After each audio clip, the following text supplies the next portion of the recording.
Hello guys. तो यार कैसे हो आप लोग। मैं आप लोगों के लिए लेके आया हूँ आज एक मज़ेदार वीडियो। आज हम कुछ नया ट्राई करने वाले हैं, तो चलिए देखते हैं।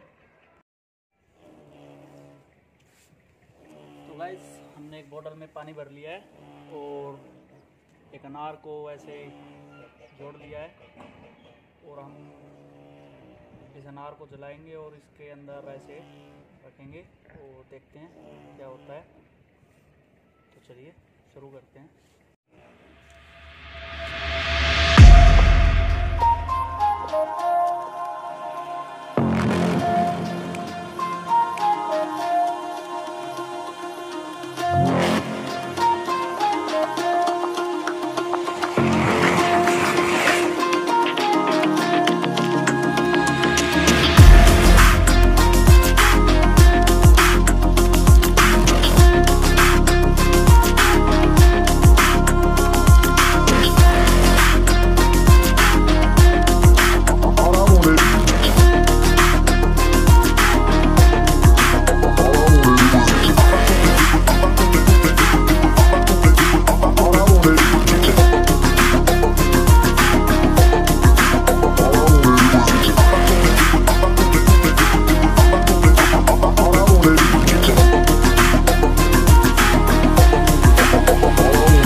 तो गाइज़ कैसी लगी आपको वीडियो।